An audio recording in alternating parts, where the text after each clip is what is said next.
we were two product managers from Cloudflare. We were used to a mode where you launch something and the next day 10,000 people use it. Wow. And when we were first building out our product, and we just started this company, we're building the product, we're doing tons of user interviews. They were so excited, we were so excited. And when we did our first product hunt launch, we thought this is the beginning of infinity. We're so excited. But a week later, none of them are using it. We're like, that's weird. Yeah. Let's try again. So we try again. We make some changes to the product. We launch again. Thousands of people sign up. And a week later, no one is using it. And that's when we learned about product market fit. Stickiness of the product. And it took us 8 tries to get to a product that would sign up, they use, and they continue to use for years on end. Welcome to the Undefeated Underdogs podcast, where I unpack and narrate stories of ambitious people who turn obstacles into opportunities. My goal for this podcast is to create a platform to narrate underdog stories and maybe play a small, teeny tiny role in inspiring you. I intend to highlight the underdog mentality and make authentic conversations with people who play the long game, take action with a chip on their shoulder, and convert obstacles into opportunities. Buckle up, as I'll be bringing some authentic founders, VCs, community builders, and content creators who got underestimated their whole lives, and yet they beat all the odds to become insanely successful. Now, today I want to tell you a little bit about our awesome sponsor, Acquire.com. Selling a business is as tough as building a business. As someone who went through this process once, selling my own startup, I know the pain it takes to get to the end zone. This is where our sponsor shines. Imagine this.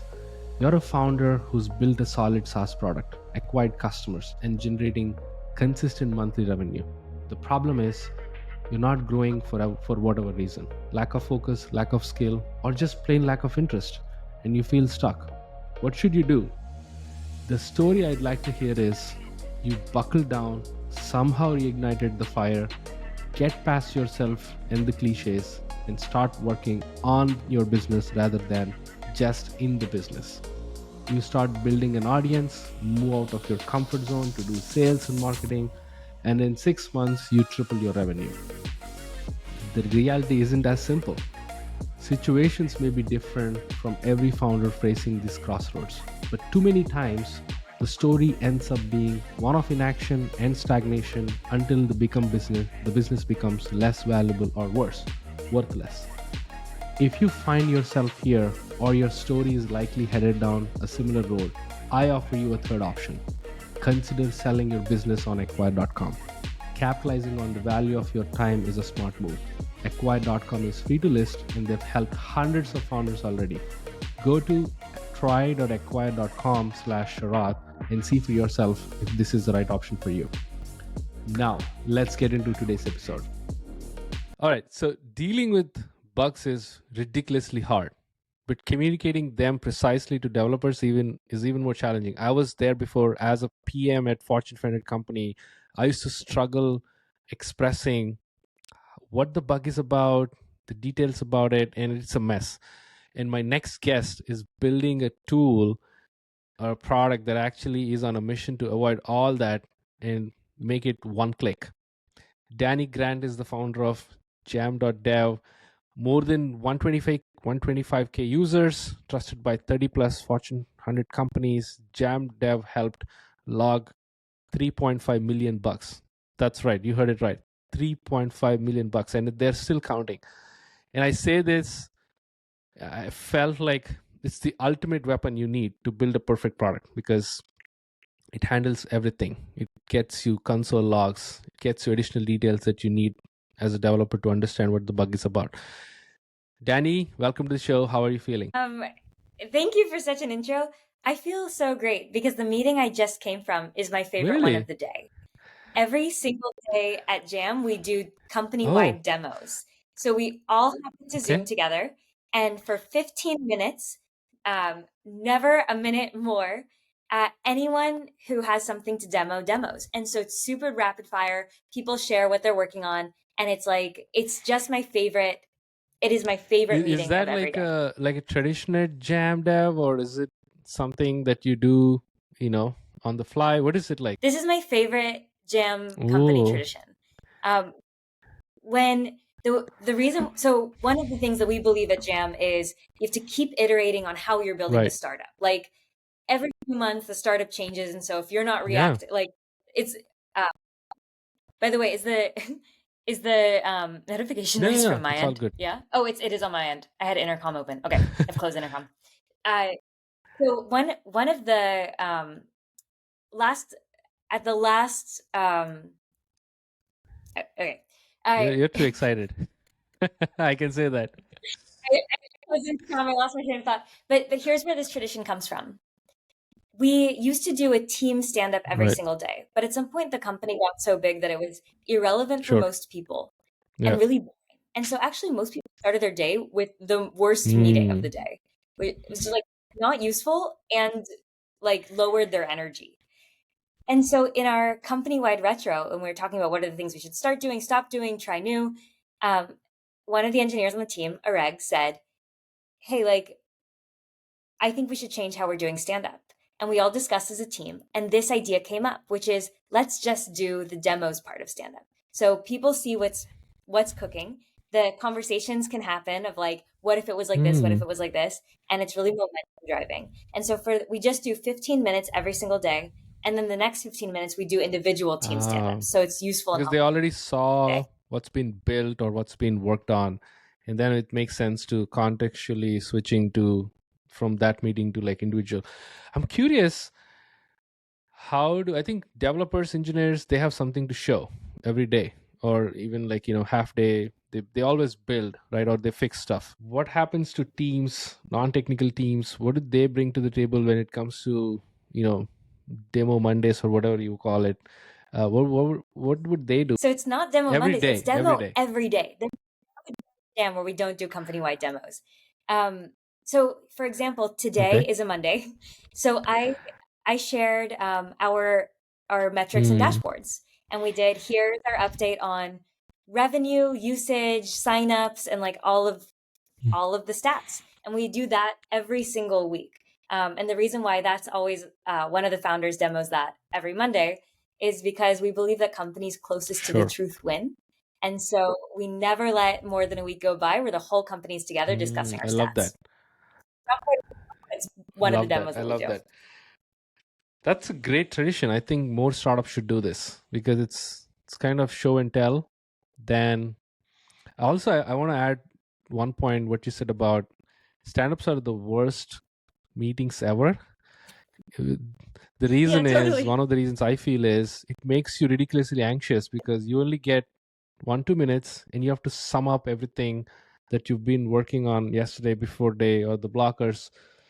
It's so anxious that I have to communicate that, and it's always on the round robin side or whatever the people use. And I don't know, like something makes me anxious about stand-ups that I feel, and if I were to build a startup, which I will for sure, I think I will pick this tradition. No more stand-ups. Say yes to demos, no to stand-ups. I love that idea.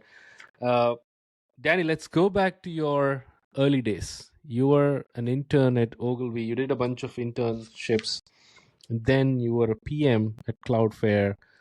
And then you were an analyst at Union Square Ventures. And then you were the first-time founder at Jam.dev. Talk to me about the whole transition. Or was it always your intention to become a founder from day one? I used to think that starting a company seemed really lonely and really difficult. And my favorite part of working like at Cloudflare, for example, was the team. I loved the team. I loved building things together. And so for that reason, I thought I'll never be a founder. But from Cloudflare, I went and joined a VC firm called Union Square Ventures. And it was the first time that I got to see founders up close. And that was so inspiring. Like seeing people who they saw a problem in the world and they didn't wait for anyone to solve it. They decided they're going to take it on themselves and do it. And they're going to work every single day for like 10 plus years to make it happen. I was so inspired. And so that flipped the framing for me. And my co-founder and I used to be product managers together at Cloudflare. We firsthand were trying to ship audacious new products in the world, move fast, try to accomplish a lot as a team. And we firsthand experience all these back and forths that you have just to clarify issues were slowing us down and preventing us from what we thought was like reaching our full potential as a software team. And so we decided, let's not wait for this to be solved by other tooling. Let's build the tool that we think we needed and help just do that for other PMs out that's there. how is that how Jam.dev is born? It's like literally from your own age. It's we're now getting to build for our former selves, and we lucked out. So when we were like very, very early starting the company, one of the things that I didn't fully appreciate is how much it matters what you work on. Because oftentimes when we talk about like startup ideas, it's just like what would be a good business. But now 4 years into Jam, we got so lucky that we picked something that we actually care about, because the company becomes every conversation in your life for like 15 years or something. It's like, if you're lucky, like all day, every day, I talk to our users or our team about our company. When I go see my family, even, they ask me, how's the company doing? When I go to like a social event and I meet people, they're like, what are you building? Like, they have questions about it. I'm all day, every day talking about a thing that I absolutely love, which is helping software teams build better products faster. And so it's amazing. But it was total luck. And one of the things that I think that anyone starting a company should think about is, what will I love so much that I won't get tired talking about literally all the time for 15 years? I have to tell you this, Dani. I've talked to many founders before. You seem to be so happy talking about Jam.dev or just like talking about startups. Again, all the founders have different ways of expressing. I think you're so joyous, is if that is even a word. It feels like you want to be talking about what you're building all day, all night long. Is that true? Like, where did this come from? Is it coming from pure passion of problem solving? What is your innate purpose or reason behind building a company, whether it is Jam.dev or anything? That's so kind of you. I think um, I love our users. Like, they are so inspiring, and I get to talk to them all day, every day. Like, if you think, so every single person who uses Jam is someone who is trying to change the world through building software. Like, that is what they are trying to do, and that is the context in which they use our product. And I love talking to them about what they're building and what the like impact they're having. And the reason why they've sought out a tool like Jam is because they want to change that part of the world faster. It's like, we just have the best users, and we get to talk to them every day about what they're building and how we can help them. So I think that if you start a company and you get to build for people who are such positive influences in your life, like, there's this kind of virtuous cycle. But there's one more thing, which is like, love your users, but also love your team. The one thing you have control over as a founder, like, everything is crazy.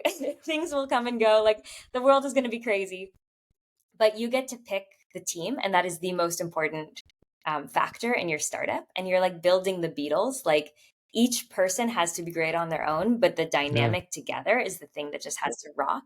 And I am so lucky to our team is amazing. And so, yeah, if you love your users, you love your team. I don't know. It's every day. Oh my God, it's pretty fun. The way you express is contagious. I feel like I have to talk to you more on a regular basis. As a matter of fact, founders should talk to Dani more. I think you should open up like a hotline or something where you just open up and just talk about Jam and everything else that you're doing. Just so contagious. I just want to point out that. So kind. Let's go back to the early days. You were at Cloudflare. You found there is a problem that's not unleashing your true potential.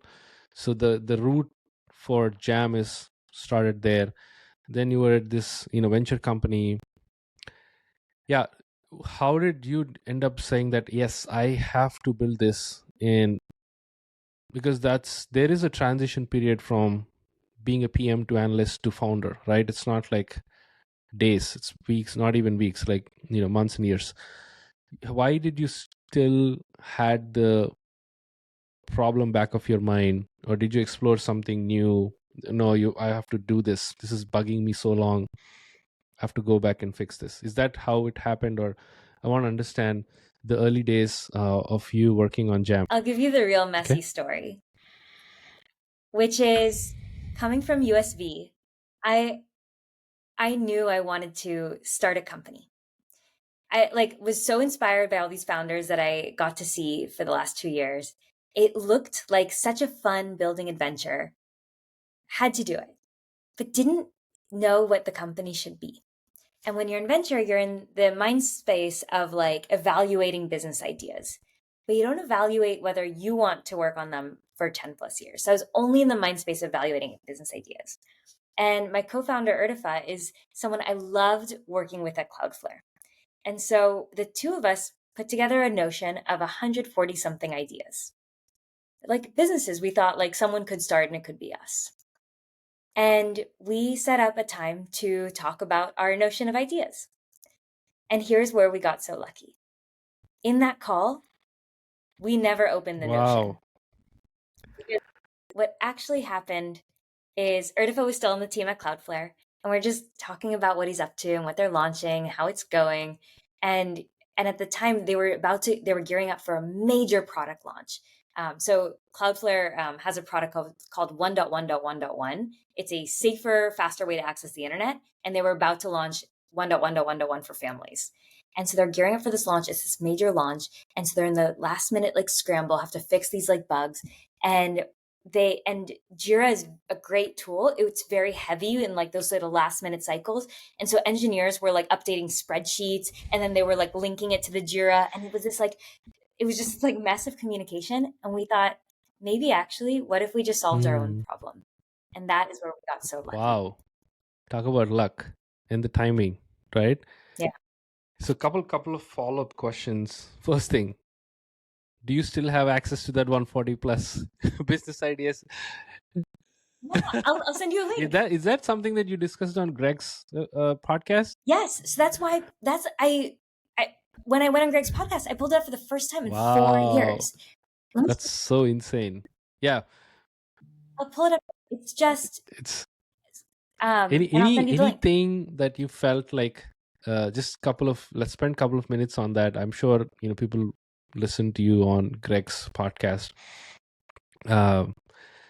Anything that you were like, if I didn't build Jam, I would have done this, or I would have picked this in retrospect. So here's our notion of ideas. It's 139 actually, but you'll see there's a lot of stuff that's sort of around Jam.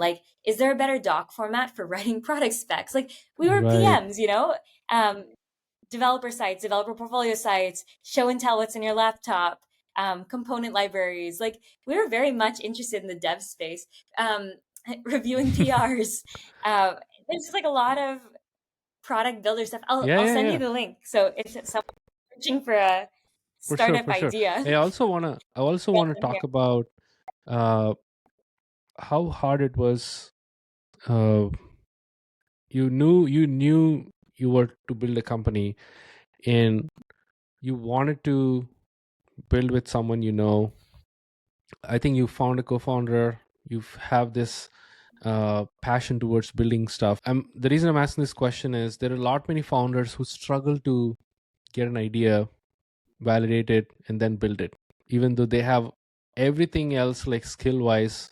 In that, just hitting starting point is so hard to overcome.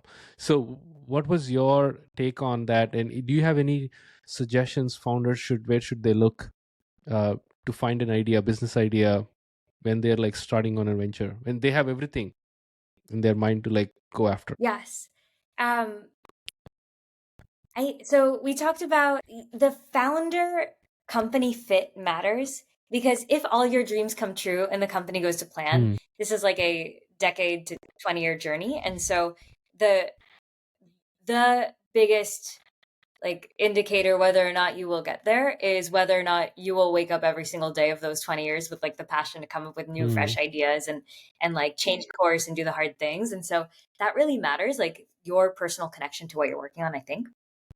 But beyond that, there was something that really helped us. There's a book called The Mom Test, which as soon as we read, changed how we did user interviews to validate what we're building. What the Mom Test says is, hey, when you do user interviews, most people don't want to let you down. So they kind of suss out what you're trying to get at. And they sort of say things that are truthful, but they're also trying to appease you. The Mom Test is a guide for user interviews that is so foolproof that you could do a user interview of your mom, the person who wants you to succeed the most, the person who just wants to make you happy in the moment, and still get actionable user insights. And so this really helped us flip the script. So when we first started doing user interviews, we did them wrong. And this led us to build a product that was not quite fit for what people actually needed. And the way we were doing user interviews, we were asking them about like collaboration with developers and like, we were like asking them targeted questions about our problem space. But after reading the Mom Test, we did this. We started asking them, what are your top 5 priorities at work? In your performance review, what will you get graded on? And we made sure that all of our messaging and all of our product was around something that actually mattered to them day to day. And the reason for that is because people are very busy. Their lives are already complicated enough. And so something's not like a top 1, 2, 3, maybe 5 priority. They're not going to go search for a tool. They're not going to spend the time to learn a tool. And they're not going to like try it if someone recommends it to them.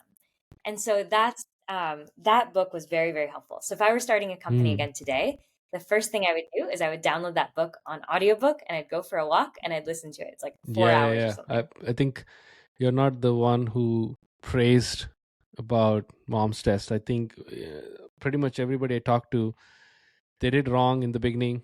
They read the book. It was like 100% transformation. They were like completely new and they did something substantially well because they asked the right questions.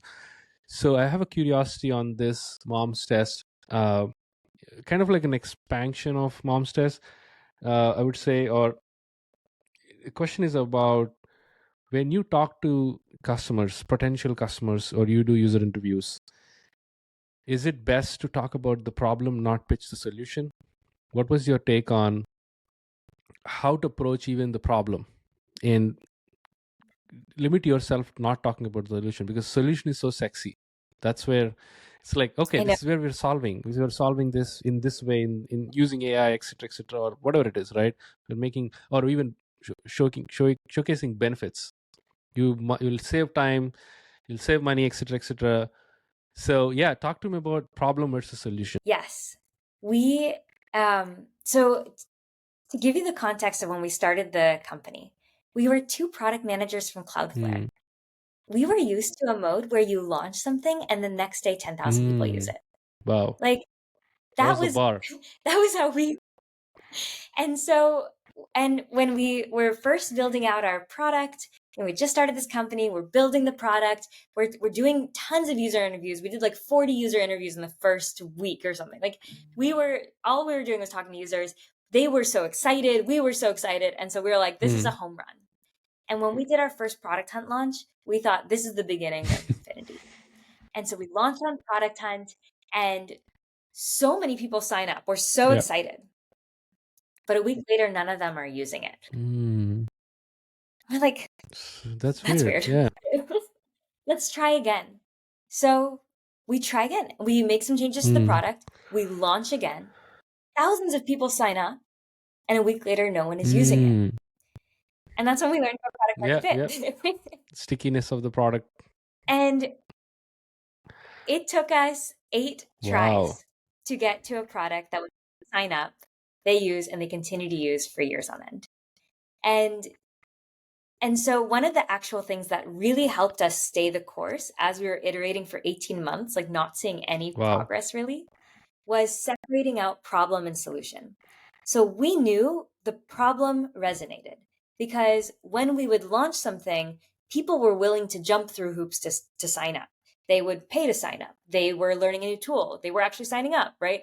Like they were willing to do something when we talked about problem. So we knew as long as we could get the product to then actually solve what we're talking about in the problem, they'll stick around. And so actually separating out problem versus solution was really, really helpful for us. So if I were a founder, like starting today, I would separate out the startup idea into two problems. The first is, I'd say, like, promise market fit.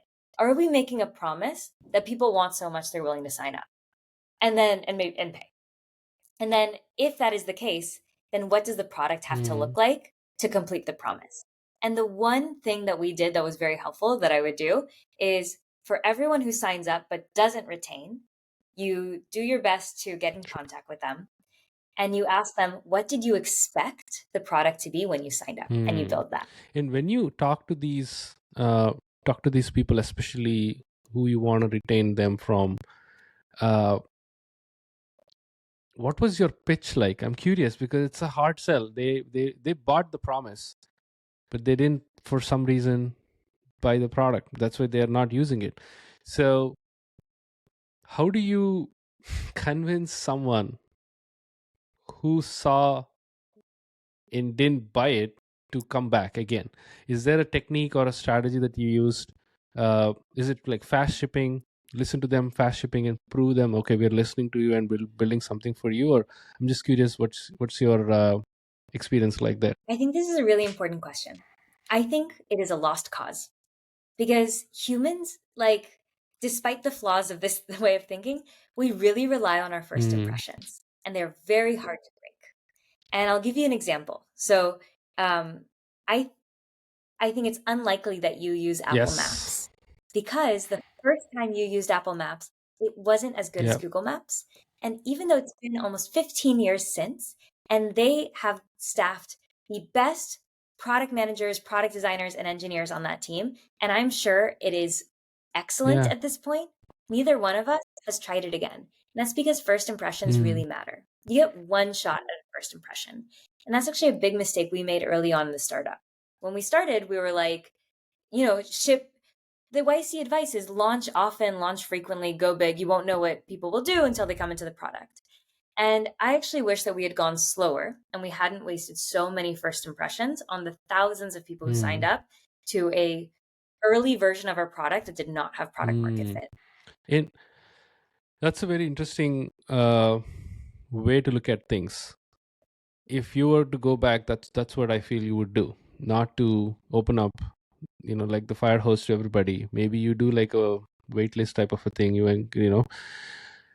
That's very interesting because I feel it almost feels like a chicken and egg problem. If you don't show what you're building, you don't know what you're building, right? The direction you're going. But at the same time, you don't have to show messy, unfinished, unpolished product because you lose the first impression, right? Is there a way to solve this chicken and egg problem, at least in your experience, after trying 8 times? Not one time, 8 times. Yes. You do need to get the product out there.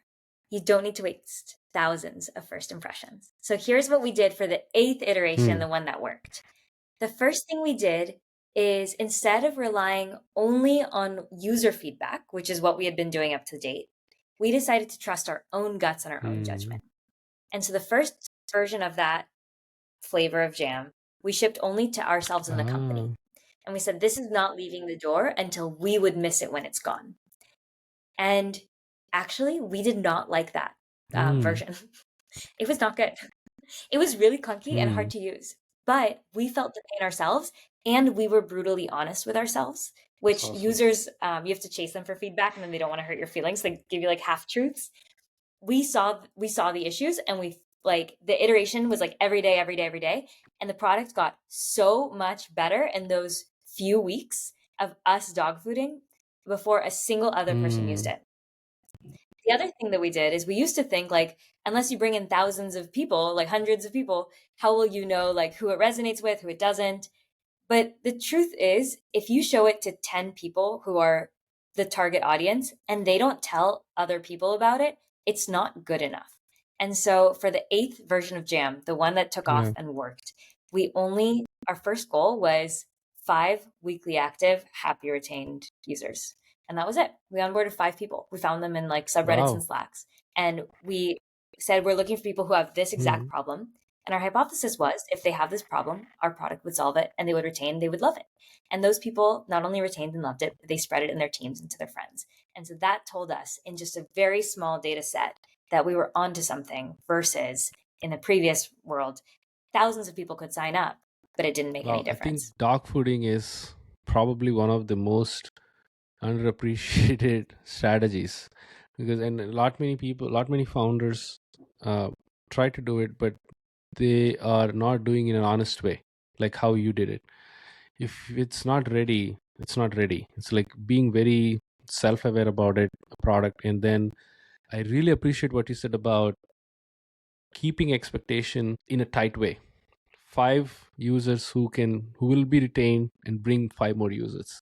I think that seems possible, right? It's not impossible if you put 100% effort into doing something that's such a small niche target. So I want to ask about I'm sure I kind of know after 8 iterations you learned a lot and you've kind of implemented everything that you've been before, but if you want to like summarize into 5 biggest lessons out of launching 8 products, iterating, learning, what would they be for first time founder? Because you're a first time founder and at this point I think you're like 8th time founder because you launched 8 times. You helped us those. That's a fun story too. But yeah, anything that you're like, these are the things that founders should pay attention to, and there are like these things that forget about it, it's fine, but people give more attention towards. Here are my top 3. The first is there's a lot of talk about don't build exactly what your users tell you. Like how often I've heard that so many times. It's like your users are going to ask you for a faster horse and your job is to deliver them a car. Like get to the root of what they want and go above and beyond. We delivered 7 cars that failed. And the 8th time we built exactly what users told us they so wanted. you delivered a fast horse and it worked. It turns out users know what they want. And so here, the formula for that was, so we had promise market fit. People were signing up to the landing page because we were giving them a promise they wanted. And then when they wouldn't retain, we would ask them, what did you expect versus what was the reality? And so they would tell us, I expected a product that looked like this. And when we got pattern matching, when we heard that enough, that 8th iteration, it was just that. We didn't try to get smart about what is it exactly, like, why do they need it? Can we like do it better? We just built the thing that they kept saying that they expected it to be. And that is Jam. So don't outsmart your users. build what they need. That's one. The second is we used to follow the like standard YC advice of ship fast, ship messy. You'll know you have PMF when people are willing to jump through hoops to use your product. They're willing to use a buggy product. Like we've all heard the saying, like if you're not embarrassed by your product, you ship. Blame him. 15 years ago when he said that, I'm sure that was true. But in the 2020s, software has eaten the world. We have mobile. We didn't then. like Facebook had like just released their mobile app. Like mobile was early. We live on mobile. We have remote work. If your software tools don't work 100% of the time, you are going to look bad in front of your friends or colleagues. You're not going to risk your social capital on software that may or may not work. You're not going to bring it into your job. You're not going to recommend it to people. And so the quality bar for software is so high today. And so one of the things that we did the 8th time is we said small scope, high quality, no bugs, ship out the door. And that was the difference between a product people would retain and a product people would not. And so that was the second. The third is a great user experience is like a slide, not a ladder. So in a ladder, it takes effort to get to every next step.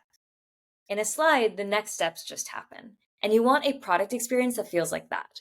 One of the things that we did wrong early on is that our product was complicated in little ways. There would be icons on the page that someone wouldn't know what would happen when they click on it. So they'd have to think for a moment or hesitate for a moment. Or they would get to a screen, it wouldn't be explicitly clear what to do next, like in an onboarding flow. They would sort of just land somewhere. And so think, what do I do? And these are moments where it's like, well, I have other stuff. I'm not going to learn this tool. And so they would just drop. And instead, the product experience should feel like a slide where it's just taking you somewhere and you don't even have to think about it. And so right now in our product, we don't have any unlabeled buttons. Everything, there's no one word labels. Everything is an action. Like take a screenshot, record your desktop. And every single step of onboarding tells you what to do. Now create your first jam. There's no ambiguity. And that's because it's empathetic to the user. That is a great user experience. And I think as a startup, people are taking a chance on you, and what you owe them in return is I a love great user that because experience. I think it goes back to again, I don't know if it's a saying, you have to spoon feed your users because they don't have time. You're like literally you have to peel the banana and put it in their mouth, and sometimes you have to chew it for them. So all they have to do is digest, right? I like the way you're saying. In other words, I think what you said is when you talk to the users, you talk in human language. Your product should talk to your users in the same way. It's like it should really talk about there is no hidden meaning or hidden buttons, labels. That is a great example. Take a screenshot. That's so no brainer. That means you take a screenshot. It's like you don't have like a camera icon and assume the user will assume, oh, this is where I should take the screenshot. Make it so non-obvious. I really really appreciate that. I think the product should talk to a user just the way a founder should talk to a user. Like no hidden I agree hidden with you. secrets. Is that what you meant? I agree with you 100%. And the way that we did this in practice is something that other founders can do. The first 5, 10, 25 even onboardings of the product, there was no self-serve onboarding. It was my co-founder, Urtifa, jumping on a call with the user and helping them get set up. And what he did in those calls is iterate on the script. He would iterate on the exact words and phrases he would use at every step until it was exciting for them because it explained the benefit of each step, but also clear for them what to do. And we recorded all those calls. And over 25 onboarding calls, he got the script just exactly concise. And those became the words that are literally in our Wow. product I today. love it's like you do things that don't scale. One of the tactics, right? You don't get to the end until you go through cycles of iteration. I absolutely love. I feel like you have so much to share. I think we should do another podcast just about product building. One thing, going back to your second lesson, software is eating the world. We live in a mobile first world. I think if your product is not near perfect, is that what you're saying is people won't appreciate it? There is a high chance they just maybe use it and they won't stick to it. How much of it is on a surface level? Absolutely yes, because every smartphone is capable of running complex AI models right now at this point. Every smartphone's camera is probably matching or even better than a DSLR camera. The software we're running should be perfect and it should deliver the promise you make. But on the other side, there is also like set of people, I'm kind of part of it, where you have to ship fast and move fast and you break things so that you learn things. So I want to just dive a little deeper into it's not even a debate per se. Everything has its own merits to it, and it's a thought process, right? Some founders think this way, some founders think that way. But I want to understand your take. Have you tried both? What is something that you settled on or you advise? Like, I feel from my personal experience, you should meet certain expectations or else don't even launch. In today's world, quality is everything. It's a hyper competitive environment. There are unlimited alternatives. And because people's lives rely on software, things must work for them to use it, especially in SaaS. So the quality bar is high. But as a startup, you have to do quick iteration cycles and learn. The mantra at Jam became small scope, high quality. It's like, if we can make the scope really small, we can deliver it quickly in a high quality way. And I think that's really important. It's like, what is the core thing? One mistake we made in the journey for product market fit is we fell into the one more feature trap. We had this idea that like, well, at some point, if we add enough features, this thing will be so useful, people use it every day. Or like at some point, we'll add the feature, like that's actually the killer feature. Let's just keep adding to this platform.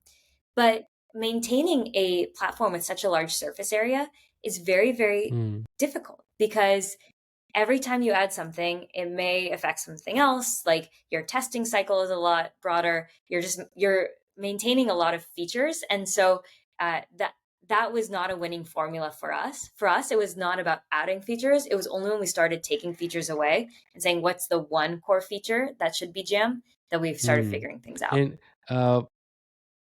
that's kind of clever.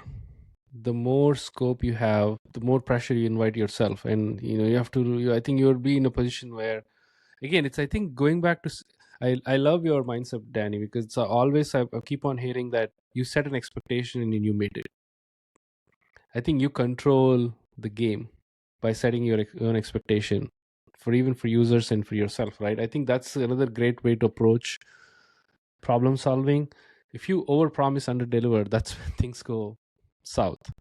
But if you say like, hey, I want to do this, and you actually overdeliver, that's better. I feel that is something that founders should remind themselves about.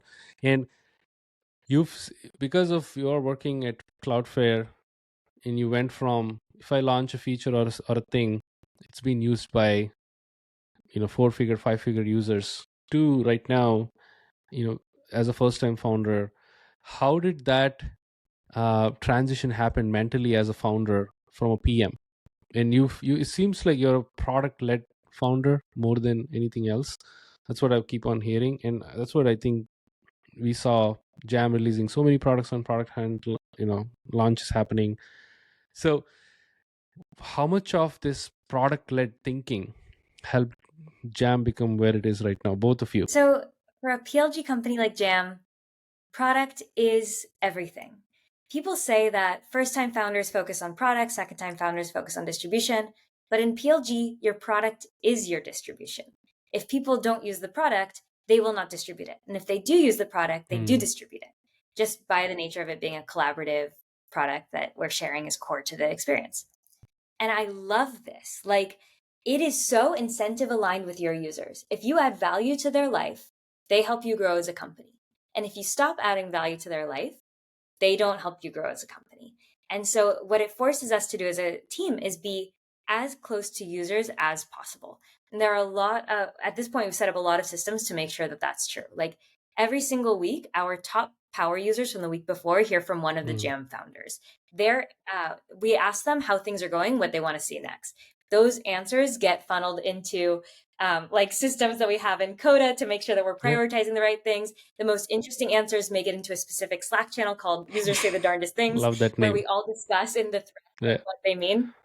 And so those conversations that we have over email become calls that we record, we clip up, and then we share in the team demos, and we discuss as a team. And so we're making sure we're always as close to the user as possible.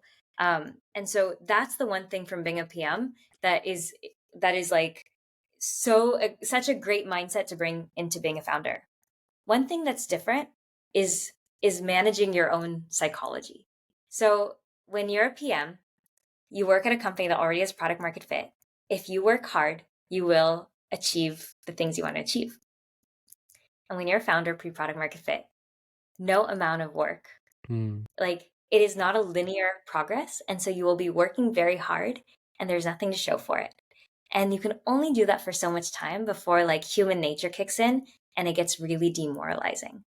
And this, for me, was a growing up moment. I was 26 when we started the company. I was very young and brash and like felt like I could do anything. And being able to achieve was really tied to my self-worth. I was like the type of person who took like honors classes and like that's how I saw myself in the world. And so it was a real growing up moment. And I think that is the joy of building a startup, of being a co-founder of a startup, that it is not only the challenge of the strategy and the business and the product, but it is the challenge of growing up and taking on responsibility and handling that. And I'm really, really I think grateful for that. It's a life experience. That's why I feel, I don't know who said this, but someone said, I think Naval said this, everybody should build a startup, because it all not only teaches you about these tangible skills which are very important, but it teaches about you more than anything else, right? Because you will learn about yourself more by doing things externally. I think sports is a great way to discover yourself, the hidden skills that you have. I literally, I think it's Nawal, if I'm not wrong, because I never sold a dime to anybody. I'm not a salesman.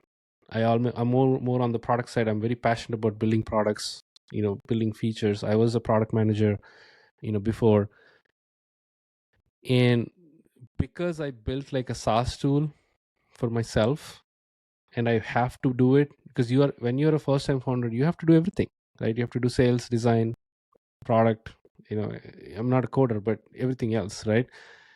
So I discovered that I can sell because I had to sell for a product I'm building. So I think going back to what you said, uh, it's a life experience. It ties to yourself. It's like your skin. It grows with you, and you grow with it. Now I want to go back to a couple of things you mentioned in previous answers. One is about distribution. Is when a PLG company focuses on product, distribution is blend to it, right?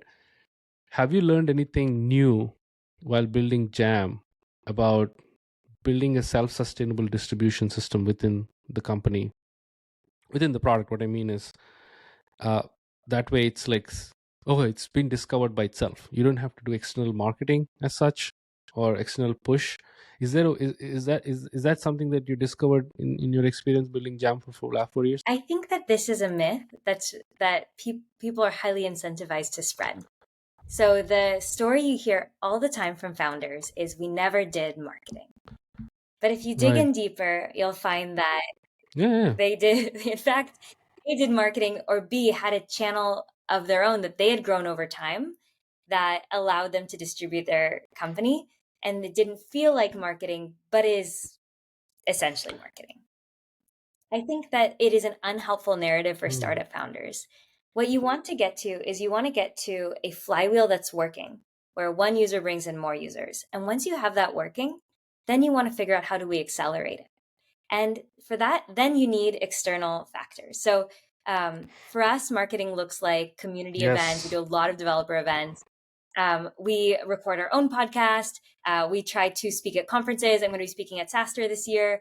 Like learning, sort of like sharing our learnings from the startup. Like we're in the business of helping builders. And so the things that we do that are marketing is like all about sharing what we're Yep. learning building Jam. It doesn't, quote, look like marketing, but it is in Hmm. fact marketing. And so I don't think it's a helpful narrative to say like, it should just spread itself. I think at some point you want to learn how to like pour gas on the fire or whatever. And I think that's actually a really helpful And skill you to have also as a have founder. podcasts as well, which I love. I checked a couple of episodes where you dive deeper into how other founders build their products. It's a way to bring stories like how we both are talking right now on a deeper level. I love that. I think you have other co-founders join the call. I didn't check the names, but talk to me about podcasting as a distribution channel that you recently started, right? I'm so excited about this. So the podcast is called Building Jam. It's on all the podcast platforms. And we alternate between two things. Either it's an internal team discussion, unfiltered, about what's happening that week at Hmm. Jam. And if anything comes up where we're like not quite ready to share, we just Nice. bleep it. But it is unfiltered internal team conversation. Or, and then we alternate between that and bringing in someone who we're trying to learn from. And we do the advice conversation that like founders naturally like there's so much startup knowledge sharing. We do the exact advice Nice. conversation that we would do. And we ask for advice for our biggest Hmm. problems as a company. And then we just publish the episode. And so that the community can learn from us.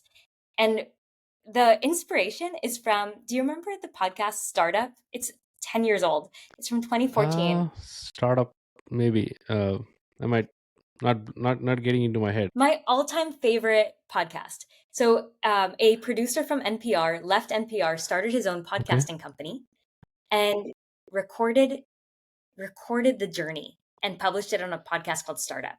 And it's like his equity split conversations with his co-founder. He recorded like pitching to Wow. VCs and like what they were asking. It's raw and unfiltered. And it's my favorite podcast of all time.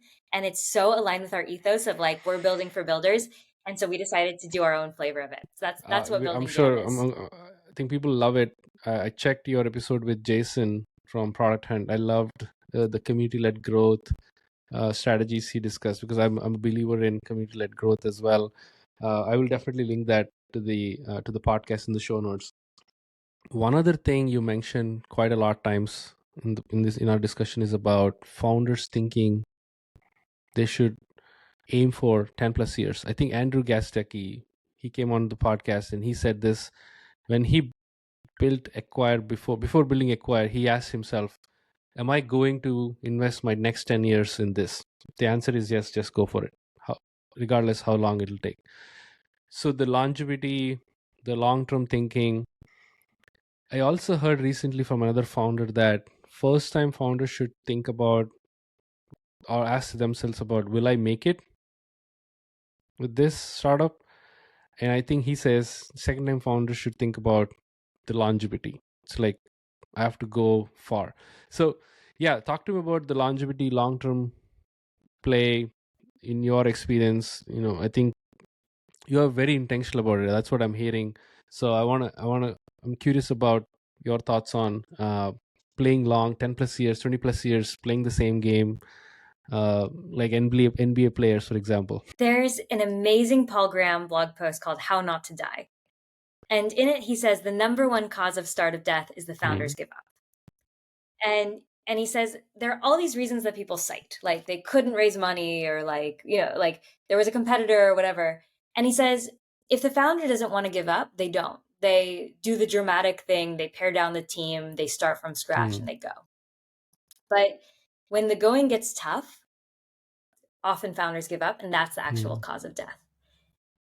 I think that when we talk about startups, oftentimes we're over-indexing on the external forces at play and under-indexing on the founder's willingness to just keep pushing forward.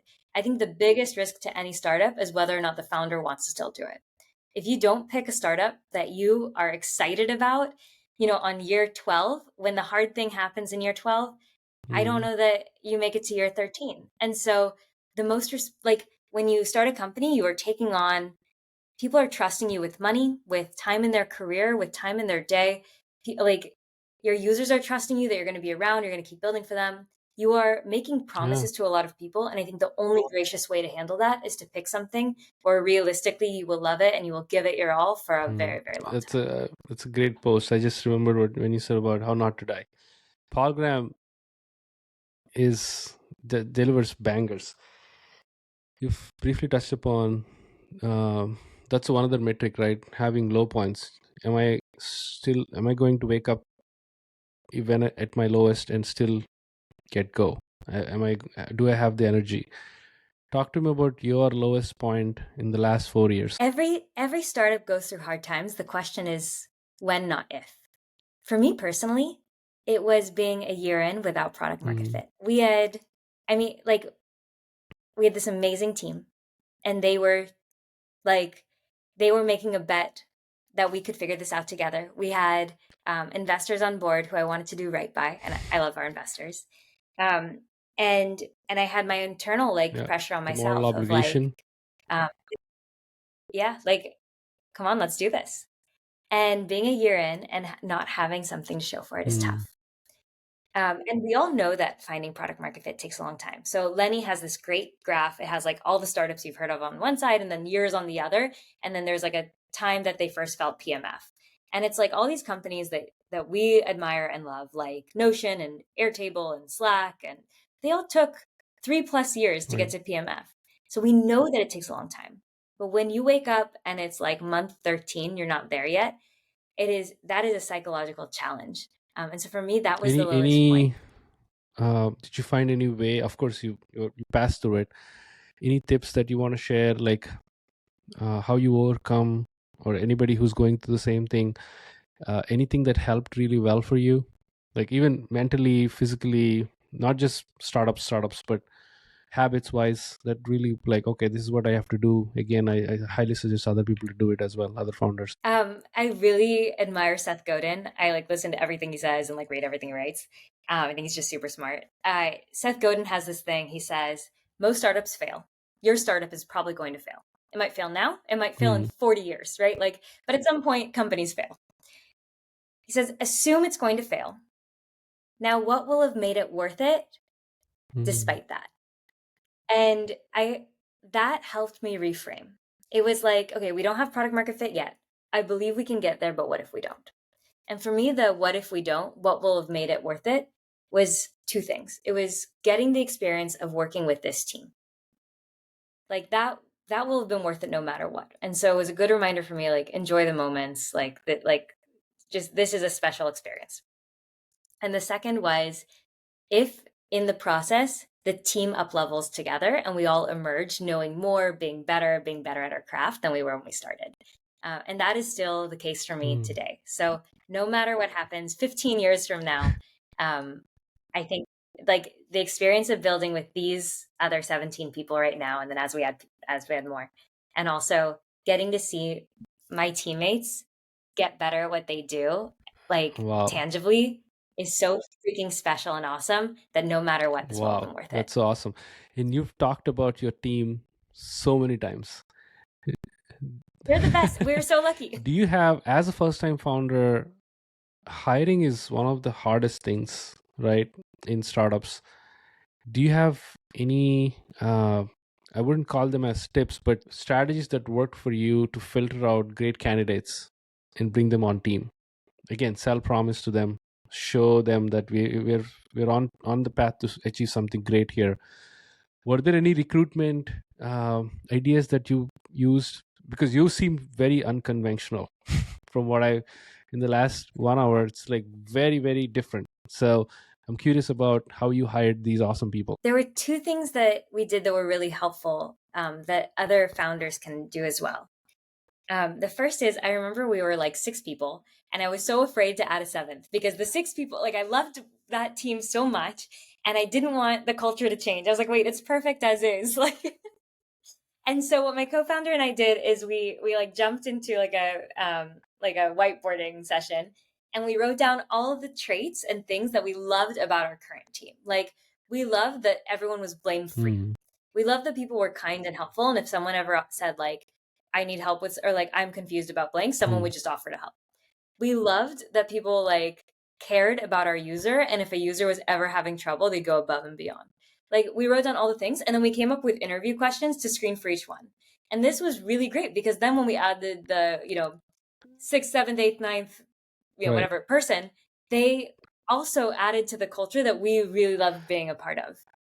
The second piece of advice is something we learned the hard way is everyone knows you should do reference checks, but every reference check is positive. Actually, something has had to have gone completely haywire for a reference check to actually be negative. Okay. And so all your reference checks are going to be positive. So how do you suss out good from great? Well, imagine that I'm asking you about someone you know. Like if they were good, like just fine, you're going to be like, oh yeah, they're great. Like they did these things, like you're going to help them out because you're a kind human being. If they are the top X% of the people you've ever worked with, you are going to tell me, oh my God, I can't believe you've hired them. You are so lucky. I want to work with them again. They are amazing. Do whatever it takes to retain them. Like there's just a qualitative difference in reference check when it's good and when it's wow good. And so the piece of advice and the thing we learned the hard way is listen for that second one. That's very interesting. I think don't just ask basics, go deeper level. Would you hire them back? Ask the basics. You're going to ask the same questions. But the difference in the enthusiasm of the answer will tell you so much. Good means bad. But excited for you to work with them is like, this person is going to be great. That is a great filter. I never heard that before. That is a great filter. Wow. Dani, you've raised more than $12 million seed Series A at this point. Curious about how you navigated the path of venture. I think a bit of being an analyst helped, if I'm not wrong. But of course, But yeah, as a first-time founder, I think you raised close to like $3.5 million seed, and then close to $9 million in Series A. Yeah, talk to me about the fundraising process. Any tips there? Any experiences? Again, do's, don'ts that you want to share? Absolutely. So coming from VC, I was really lucky to have seen hundreds of founders pitch and see like what do the best ones do. When you are in sales, and especially when you are pitching, you are in the business of delivering a great meeting. Because what is the pitch meeting really? It's the VC is deciding whether or not they want to join your team for a decade, whether they want to be on this journey with you, whether they want to have this call again and again and again. And so the framework to think about is what would make this a great meeting for them. Of course, you're also evaluating, was this a good meeting for me? Do I want to have this conversation again and again and again for the next 10 years? Like in some ways, VCs are like the most like permanent hires you will make. Like they are with the company forever and you will work on the company with them for the lifetime of the company and until IPO. So of course you're evaluating that, but thinking I am in the business of delivering great meetings really, really helpful. So here's an example. Sometimes VCs will ask questions just to see if you've thought about something. So if they ask sort of like how are you thinking about go to market, and you talk for 10 minutes, that's not a great meeting. You've totally disengaged them. But if you say like, I'm thinking about it a variety of ways, at a high level, I think the most likely looks like this, and I'm happy to dive into it. Now it's a flowing conversation. Another is like a lot of founders will screen share and present their pitch deck, but that's like webinar mode for the other person. It's like a signal that now they get to disengage and not really pay attention, right?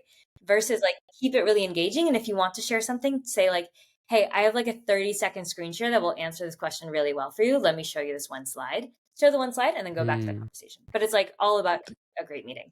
Of course, your metrics matter, traction matters, all these things matter, but just the polish on top. Yeah, it feels like you're suggesting to have a conversation, not a sales meeting. That is a great differentiating factor too. Once you set your mind to like, okay, let me talk to these people, not sell anything, it lowers the pressure as well, psychologically, and you just be yourself. That's awesome.